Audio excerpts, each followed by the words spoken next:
এটা এমন একটা মাস মুহররমুল হারাম। অপর হাদিসের পাকের মধ্যে আল্লাহ পাক সুবহানাহু ওয়া তাআলা এটাকেও শাহরুল্লাহ বলেছেন। দুটো মাসকে শাহরুল্লাহ বলেছেন, একটা হচ্ছে মুহররম মাস আর একটা হচ্ছে রজব মাস। শাহরুল্লাহ এটা অর্থ হচ্ছে আল্লাহ পাক সুবহানাহু ওয়া তাআলা এই মাসগুলোকে আল্লাহর মাস বলেছেন। সুবহানাল্লাহ।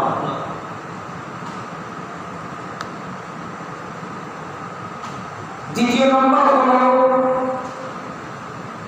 এটা মুহররমুল হারাম। আল্লাহর গণনার মধ্যে আল্লাহর কুদরতি হিসাবের মধ্যে যে হিসাব করা হয় সেটা আরবি মাসের মাধ্যমে গণনা করা হয়। সুবহানাল্লাহ।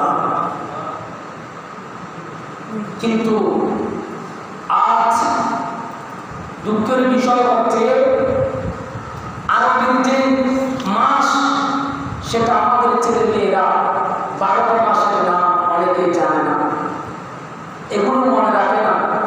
আমরা গণনা করি জানুয়ারি, ফেব্রুয়ারি, মার্চ, এপ্রিল এগুলো, কিন্তু এটা আল্লাহর মাস নয়।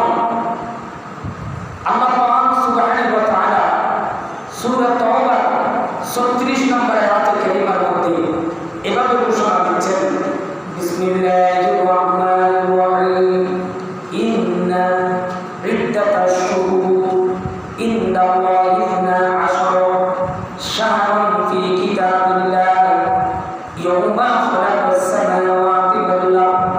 আমার আল্লাহ বলে, এই আমার বান্দা, নিশ্চয়ই নিশ্চয়ই আমি আল্লাহর নিকট, আমি আল্লাহর কিতাবের গণনার মাস হলো 12টি মাস। আর এগুলো হচ্ছে মুহররম থেকে জিলহজ পর্যন্ত যে মাসগুলো আল্লাহ পাক সুবহানাহু ওয়া তাআলা দিয়েছেন, ওই মাসগুলো হচ্ছে আমার আল্লাহর গণনার মাস। সুবহানাল্লাহ। আমার আল্লাহ গণনা করেন আরবি মাসে, মুহররম মাস থেকে শুরু করে একেবারে জিলহজ পর্যন্ত এগুলো হচ্ছে আল্লাহর মাস। এরপর বললেন মিনহা আরবাআতুন, এই আমার বান্দা, এরপরে আমি 4টা মাসকে সম্মানিত মাস করেছি। 4টা মাসকে আমি সম্মানিত করেছি। তার মধ্যে 2টা মাস হলো মুহররম মাস। প্রথমে যে মুহররম মাস, এটাকে আমি আল্লাহ সম্মানিত মাস করেছি। দ্বিতীয় নম্বরে হলো জিলহজ মাস, যেটা একদম শেষ মাস। বছরের প্রথম এবং শেষ মাস দুটোটা আমি আল্লাহ 4 মাসের মধ্যে 2 মাসকে সম্মানিত করেছি। বলুন সুবহানাল্লাহ। 2টা মাসকে আমার আল্লাহ সম্মানিত করেছে, 4টা মাসকে সম্মানিত করেছেন। তার মধ্যে 2টা মাস হলো প্রথম মাস এবং জিলহজ মাসের শেষ মাস, তারপর রজব মাস, রমজান মাস। এভাবে আমার আল্লাহ এভাবে 4 মাসকে বেশি সম্মানিত করেছেন 12টা মাসের মধ্যে। এই আমার বান্দা, সেই মুহররম মাস যখন আসবে, আমার আল্লাহ বলেন, তোমাদের জীবনকে গুটিয়ে নিতে হবে। তোমাদের জীবনকে যেভাবে হেলায় তোমরা হেলায় কাটিয়ে দিয়েছো, ওরকম হেলায় তোমরা কাটাতে পারবে না। যেভাবে তোমাদের জীবন অতিবাহিত করেছো, ওইভাবে তোমরা অতিবাহিত করো না।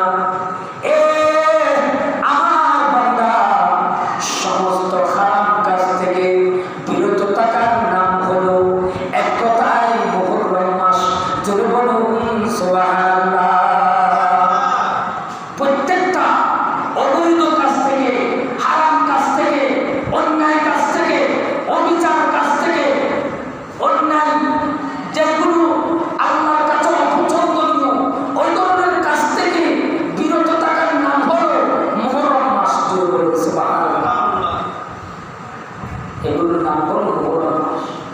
তো মুহররম মাস যখন আসে আমাদের কোনো খবর নাই, আমাদের কোনো চেঞ্জ নাই, পরিবর্তন নাই, আমাদের জীবনের কোনো পরিবর্তন নাই, ইবাদতের কোনো পরিবর্তন নাই। আমরা আমাদের মুহররম মাস যখন আসবে তোমরা তোমাদের জীবনের পরিবর্তন এনে ফেলবে, তার মানে ইবাদত তোমরা বাড়িয়ে দেবে। সুবহানাল্লাহ। দেখেন এটা রাসূল পাক কি বলছেন হাদিসে পাকের মধ্যে, মুসলিম শরীফের একটা হাদিস আমি আপনাদেরকে পড়ে শোনাচ্ছি, যেটা হচ্ছে 2665 নম্বর হাদিস। এখানে আমার মাহবুব নবী বলেন ক্বালা রাসূলুল্লাহি আফদালুস সিয়ামি বা'দা রমাদান শাহরুল্লাহিল মুহাররম ওয়া আফদালুস সালাতি বা'দাল ফরিদাতি সালাতুল লাইল। এই আমার মুহররম মাস পৃথিবীর জমিনের মধ্যে আমার আল্লাহ 12টি মাস দান করেছেন তোমাদেরকে। 12টি মাসের মধ্যে এমন একটা মাস যেটা হচ্ছে রমজানের পরে। তোমরা রমজানের মধ্যে যে রোজা রাখো, রমজানের মধ্যে যেরকম রোজা রাখো, রোজা রেখে যেভাবে আল্লাহর ইবাদত করো, রমজানের রোজার পরে এমন একটা মাস আমার আল্লাহ তোমাদেরকে রোজা রাখার জন্য দিচ্ছেন, ওটা হচ্ছে মুহররম মাস। সুবহানাল্লাহ। রমজানের পরে সর্বোত্তম রোজা হলো আল্লাহর মাসের মধ্যে, সেটা হচ্ছে মুহররমের মাসের রোজা। আমরা কয়জন রোজা রেখেছি? এত বেশি সওয়াব আমার আল্লাহ দান করেন। আমার মাহবুব নবী বলেন উম্মতী রমজানের রোজা রাখতে যেরকম তোমাদের আমার নামের মধ্যে ইবাদত যেরকম সওয়াব যেরকম বর্ষণ করে থাকেন, এই রমজানের পরে মর্যাদা এমন একটা মাসের মধ্যে তোমাদেরকে দেওয়া হয়েছে, ওটার নাম হলো মুহররম মাস। মুহররম মাসের মধ্যে আপনি যখন রোজা রাখবেন এর সওয়াব হচ্ছে ডবল, এর সওয়াব হচ্ছে উচ্চ মাকামের। আমার আল্লাহ পজিশন তার বাড়িয়ে দেবে উচ্চ মাকামের মধ্যে, অসংখ্য অসংখ্য সওয়াবের মালিক বাড়িয়ে দেবে মুহররম মাসে যেই উম্মত রোজা রাখবে। রাসূল পাক এটা মুসলিম শরীফের হাদিস বলছে। এখানে বলতেছেন সর্বোত্তম যেটা রমজানের পরে রোজা রাখার যেটা মাস, এটা হচ্ছে মুহররম মাস। তারপর বলতেছেন এই আমার উম্মত শুধু তাই নয়, বা'দাল ফরিদাতি সালাতুল লাইল। এই আমার উম্মত তোমরা যে নামাজ আদায় করো, বিশেষ করে ফরজ নামাজের পরে, আমার মাহবুব নবী বলেন আফদালুস সালাত, নামাজের মধ্যে ফরজ নামাজের পরে যেই মাসের মধ্যে নামাজের পরে সর্বোত্তম নামাজ হলো, যেই নামাজগুলো আপনারা ফরজের পরে পড়ে থাকেন, অনেক নামাজ রয়েছে, সালাতুল দুহা রয়েছে, সালাতুল, তারপর বিভিন্ন সালাত রয়েছে, যেই নফল নামাজের মধ্যে বিভিন্ন সালাত রয়েছে। তার মধ্যে আমার মাহবুব নবী বললেন কিয়ামুল লাইল অর্থাৎ হচ্ছে তাহাজ্জুদের নামাজ সবচাইতে উত্তম। জোরে বলুন সুবহানাল্লাহ। বিভিন্ন নামাজ আমরা আওয়াজ পড়ে থাকি, সালাতুল দুহা পড়ে থাকি, ইশরাক পড়ে থাকি, বিভিন্ন নামাজ আমরা নফল নামাজ আদায় করি। রাসূল পাক এই হাদিসে পাকের মধ্যে বলছেন ফরজ নামাজের পরে যে উত্তম নামাজ সেটা হচ্ছে বা'দুল ফরিদাতি সালাতুল লাইল, অর্থাৎ রাতের নামাজ। যেই অন্ধকার রাতের মধ্যে ঘুম থেকে উঠে সালাতুল তাহাজ্জুদের সময়ে, অর্থাৎ যেই রাতের মধ্যে দাঁড়িয়ে দাঁড়িয়ে যে নামাজ পড়া হয় তাহাজ্জুদের নামাজ, এটা হচ্ছে সবচাইতে উত্তম নামাজ। সুবহানাল্লাহ। দেখেন তাহলে সর্বোত্তম রোজা হচ্ছে রমজানের পরে মুহররম মাসের রোজা। এবং এই রাতের মধ্যে আপনি যে ইবাদত বেশি বেশি করবেন, এটা হচ্ছে তাহাজ্জুদ নামাজ পড়বেন। এটাকে সালাতুল লাইল বলা এভাবে নামাজ আদায় করার জন্য বলেছেন। বোঝা গেল এটা যেমন তেমন মাস নয়, এটা যেমন তেমন মাস নয়। মাস এটার মধ্যে ফজিলত রয়েছে, মাস এটার মধ্যে বরকত রয়েছে, মাস এটার মধ্যে এমন কিছু ঘটনা রয়েছে যেগুলো হচ্ছে কিতাবের মধ্যে এভাবে বর্ণনা করেছেন। প্রথম নাম্বারে এভাবে আমি 20টা ঘটনা, কয়েকটা ঘটনা সম্পর্কে আপনাদেরকে বলতেছি। প্রথম নাম্বার হলো মুহররম মাসের মধ্যে বিশেষ করে আমরা আশুরার একটা দিন আছে যেটা 10 তারিখ, ওই রাতকে ওই দিনকে আমরা আশুরা বলে থাকি। আশুরা কেন বলে থাকেন তার কারণ হলো এই মাসের মধ্যে আশুরার দিনের মধ্যে এমন বড় বড় 10টি ঘটনা আমার আল্লাহ সংগঠিত করেছেন। এই জন্য ওই দিনকে আশুরার দিন বলা হয়। জোরে বলুন সুবহানাল্লাহ। আশুরার দিন যেটা 10 তারিখ আমরা আশুরা বলে থাকি। আশুরা মানে 10, আশারা থেকে যারা আরবি জানেন তারা বুঝেন ওটা 10 তারিখ। 10 তারিখের দিনের মধ্যে মুহররমের অর্থাৎ মুহররমের 10 তারিখ আমরা বড় বড় সংখ্যক ঘটনা ঘটিয়েছেন। তার মধ্যে 10টা বড় ঘটনার কথা উল্লেখ রয়েছে কিতাবের মধ্যে। এভাবে বর্ণনা করতেছেন কিতাবের মধ্যে, এই নবীর উম্মত আমার আল্লাহ পৃথিবীর জমিনের মধ্যে আকাশ এবং জমি, পাহাড় এবং পর্বত যা কিছু আমার আল্লাহ সৃজন করেছেন ওটা হচ্ছে মুহররমের 10 তারিখ অর্থাৎ হলো আশুরার দিন। জোরে বলুন সুবহানাল্লাহ। মুহররমের 10 তারিখ কি করেছেন? সৃজন করেছেন। তাহলে দেখেন কত বড় একটা ঘটনা। আসমান জমিন পাহাড় পর্বত যা সৃষ্টি করেছেন সেটা হচ্ছে একমাত্র মুহররমের 10 তারিখ আশুরার দিন। দ্বিতীয় নম্বর হলো এ নবী উম্মত। এরপরে আমি আরো বড় বড় ঘটনা কয়েকটা 10টা ছাড়া আছে, কিন্তু 10টা ঘটনা কি কি? তৃতীয় নম্বর হলো প্রথম নম্বরে আকাশ জমিনে সৃষ্টি করেছেন।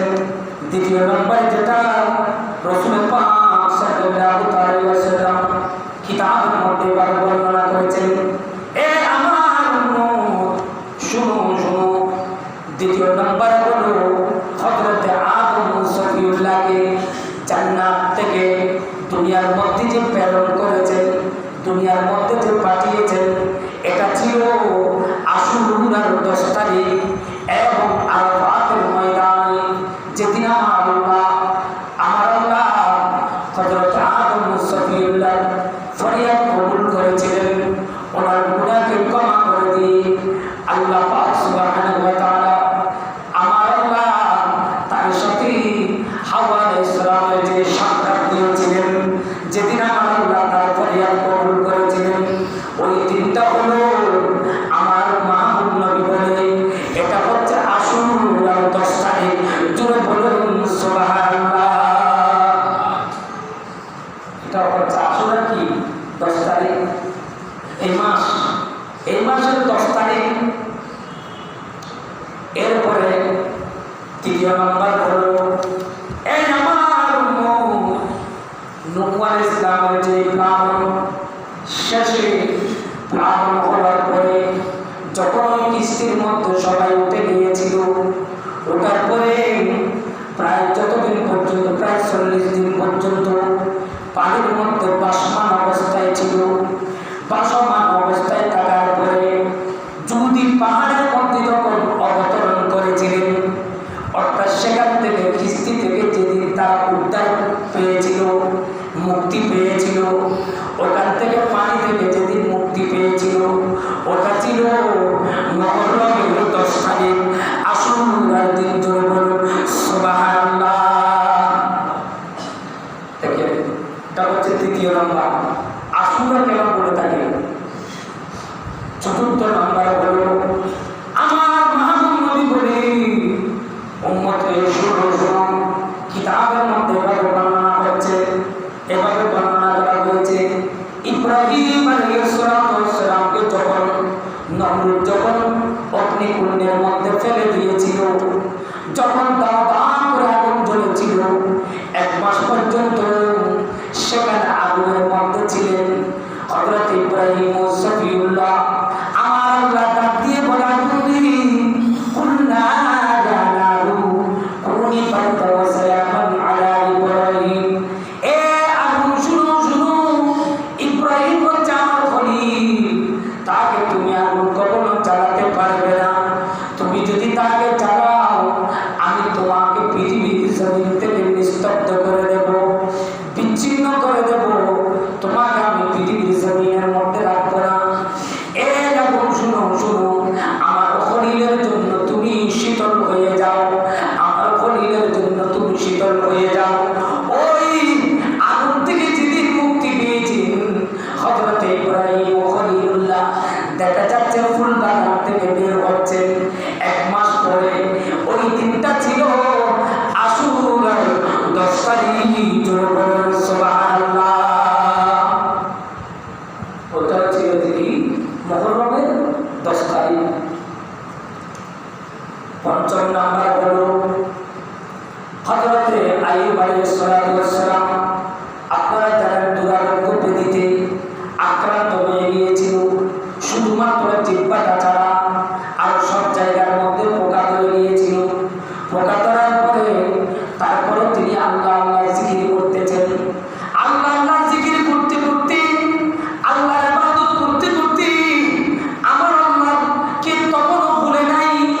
এত বেশি মানুষ তার কাছ থেকে পালিয়ে গেছে, বিবিরা তার কাছ থেকে পালিয়ে গেছে, তার ধন সম্পদ সবগুলো আমার আল্লাহ ধ্বংস করে দিয়েছিল, সন্তান সন্ততিকে ধ্বংস করে দিয়েছিল, তার কাছ থেকে সবাই পালিয়ে গিয়েছিল। গন্ধতে দুর্গন্ধের ভাবে ছড়াচ্ছে, নিজেরা বিবিরা পর্যন্ত পালিয়ে চলে গিয়েছিল। এমন তিনি আল্লাহ জিকির কখনো বন্ধ করে নাই। আল্লাহ একটা তাকে পরীক্ষার মধ্যে দিয়েছিলেন। আল্লাহ জিকির করতে করতে আল্লাহ আবার তার পরীক্ষার মধ্যে পাশ করার পরে আমার আল্লাহ সেই দিন তার ওই দুরারোগ্য থেকে মুক্তি দিয়েছিলেন। ওই দিনটা হলো আশুরার 10 তারিখ। জোরে বলুন সুবহানাল্লাহ। আশুরার 10 তারিখ ওই রোগ থেকে আল্লাহ পাক সুবহানাহু ওয়া তাআলা তাকে মুক্তি দিয়েছিলেন। দেখেন এই মাস কত ঘটনা এই মাসের মধ্যে ঘটেছে। এরপরে 6 নাম্বার হলো হযরত ইউসুফ আলাইহিস সালাতু ওয়াস সালামকে যখন তার বাবা হযরত আইয়ুব আলাইহিস সালাম থেকে যখন দূরে চলে গিয়েছিল, আপনারা জানেন তাকে কূপের মধ্যে ফেলে দিয়েছিল, এখান থেকে ক্ষয় করে দিয়েছিল। এরপরে তিনি বাদশা হয়েছিলেন। ইউসুফ আলাইহিস সালামের সাথে ওনার বাবা অনেক বছর পর্যন্ত দেখা হচ্ছিল না, প্রায় 40 বছর পর্যন্ত সন্তান এবং বাবা দেখা হচ্ছিল না। তার পিছনে হযরত আইয়ুব আলাইহিস সালাম কান্না করতে করতে চোখ পর্যন্ত অন্ধ হয়ে গিয়েছিল। সন্তানের জন্য কান্না করতে করতে চোখ পর্যন্ত অন্ধ হয়ে গিয়েছিল। 40 বছর পরে, দীর্ঘ 40 বছর পরে মুহররম মাসের মধ্যে হযরত ইউসুফ আলাইহিস সালামের সাথে এবং হযরত আইয়ুব আলাইহিস সালামের সাথে যেদিন সাক্ষাৎ হয়েছিল, যেদিন দেখা হয়েছিল, ওই দিনটা ছিল মুহররম মাসের 10 তারিখ। ধরে বলুন সুবহানাল্লাহ। ওই দিনটা ছিল মুহররমের 10 তারিখ। এটা 6 নাম্বার ঘটনা। তারপর থেকে 7 নাম্বার হলো কিতাবের মধ্যে এভাবে বর্ণনা করেছেন। আমি কিতাবের নাম বলে দিচ্ছি, কোথায় কোথায় আছে এগুলো। কিতাব হচ্ছে আল বিদায়া ওয়ান নিহায়া, এই কিতাবের মধ্যে আছে। তিরমিজির মধ্যে আছে, ইবনে মাজার মধ্যে আছে, বুখারীতে রয়েছে এবং আল কামিল ফি তারিখের মধ্যে রয়েছে। উসদুল গাবা এর প্রথম খণ্ডের 21 পৃষ্ঠার মধ্যে রয়েছে। এভাবে কিতাব, অসংখ্য কিতাবের মধ্যে এগুলো ঘটনাগুলো বর্ণনা করা হয়েছে। বিশেষ করে বুখারী শরীফের 1009 কিতাবের মধ্যে, মুসলিম শরীফের 2653 নম্বর হাদিস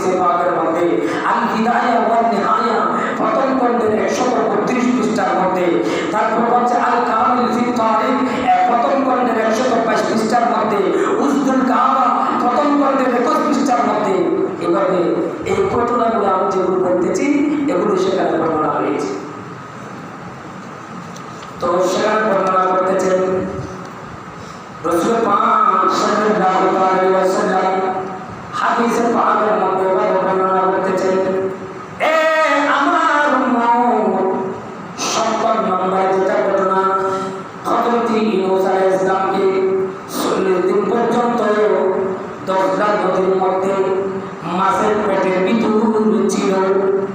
যখন তার যেগুলো কম রয়েছে, তার উম্মতরা রয়েছে, ওনার উম্মতরা ওনার কমরা যখন ওনাকে নির্মমভাবে নির্যাতন চালাচ্ছে, ওনার উপর নির্যাতন করতেছে, আল্লাহর নবী হিসেবে যখন মানতেছে না, তখন তিনি চলে যাচ্ছেন একেবারে সাগর পাড়ি দিয়ে চলে যাচ্ছেন তাদের কাছ থেকে রেহাই পাওয়ার জন্য। এমন তিনি একটা মাছে তাকে দিয়ে ফেলেছিল, এরপরে মাছকে আরেকটা মাছে পেয়ে ফেলেছিল, এটা সাগরের মাঝখানে ভিতরে চলে গিয়েছিল। ওই ইউনূস আলাইহিস সালামকে আমার আল্লাহ মাছের পেটের ভিতরে জিন্দা রেখেছিলেন। আমার আল্লাহ একটা দোয়া শিখিয়ে দিয়েছিলেন, লা ইলাহা ইল্লা আনতা সুবহানাকা ইন্নী কুনতু মিনাজ জালিমিন। আমার আল্লাহ এই দোয়া শিখিয়ে দিয়েছিলেন এবং এই দোয়া পড়ার মাধ্যমে সেখানে মাছের পেটের ভিতরে তিনি জিন্দা ছিলেন। জিন্দা থাকার পরে 40 দিন ওই মাছের পেটের ভিতরে ছিল। এরপরে 10টা নদীতে মাছের পেট থেকে যেদিন উদ্ধার হয়েছিল সেই দিনটা ছিল মুহররমের 10 তারিখ। জুড়ে বলুন সুবহানাল্লাহ। মাছের পেট থেকে যেদিন মুক্তি পেয়েছিল হযরত ইউনূস আলাইহিস সালাম, ওটাও ছিল মুহররমের 10 তারিখ।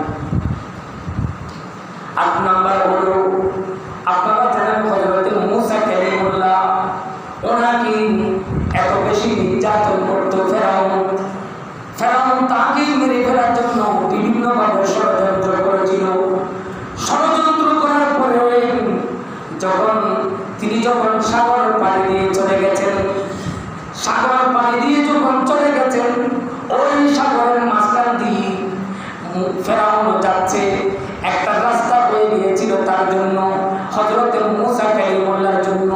সাগরের মাঝখান দিয়ে আল্লাহর পক্ষ থেকে হয়েছিল। আল্লাহর পক্ষ থেকে মাঝখান দিয়ে রাস্তা হওয়ার পরে মূসা আলাইহিস সালাম এবং মূসা আলাইহিস সালামকে যারা মানে ওই সমস্ত উম্মতগণ তারা সেখানে রাস্তা দিয়ে চলে গিয়েছিল। আর ফেরাউন যখন ওই রাস্তা দিয়ে যাচ্ছিল, সাথে সাথে পানির ভিতরে ডুবিয়ে তাকে যেদিন মেরে ফেলেছে এবং যেদিন হযরত মূসা আলাইহিস সালাম এরকম জালিম থেকে যেদিন মুক্তি পেয়েছিল, ওই দিনটা ছিল মুহররমের 10 তারিখ। জুড়ে বলুন সুবহানাল্লাহ। যেদিন ফেরাউনের মতো জালিম থেকে মূসা কালিমুল্লাহ মুক্তি পেয়েছিল, ওই দিনটা ছিল মুহররমের 10 তারিখ। দেখেন কত ঘটনা এই মাসের মধ্যে আমার আল্লাহ রেখেছেন, কত নিয়ামত রেখেছে এই মাসের মধ্যে। এরপরে হলো 9 নাম্বার হচ্ছে হযরত ঈসা রূহুল্লাহ। পৃথিবীর জমিনের মধ্যে তাকে ঈসা রূহুল্লাহ কিতাবের মধ্যে রয়েছে। যেদিন পৃথিবীতে এসেছিলেন, মরিয়ম আলাইহিস সালাম থেকে যেদিন আগমন করেছেন দুনিয়ার জমিনের মধ্যে, ওই দিনটা ছিল মুহররমের 10 তারিখ। আর যেদিন ঈসা রূহুল্লাহকে মেরে ফেলার জন্য ষড়যন্ত্র করেছিল, যেদিন একটা কামরার ভিতরে তিনি ঢুকে গিয়েছিলেন, ঢুকে যাওয়ার পরে আমার আল্লাহ সাথে সাথে ওই কওম থেকে বাঁচানোর জন্য জীবন্ত অবস্থায় যেদিন আসমানের দিকে তুলে দিয়ে গিয়েছেন, জীবন্ত অবস্থায় ওই দিনটা ছিল মুহররমের 10 তারিখ। জোরে বলুন সুবহানাল্লাহ। যেদিন ঈসা রূহুল্লাহকে জীবন্ত অবস্থায় তুলে ধরেছিলেন আসমানের দিকে, ওটাও ছিল মুহররমের 10 তারিখ। এরপরে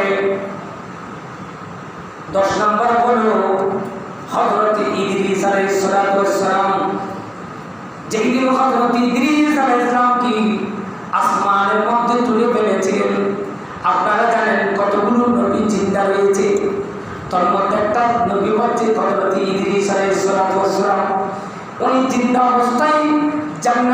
মধ্যে ঢুকে গেছেন, জান্নাতের মধ্যে চলে গিয়েছেন।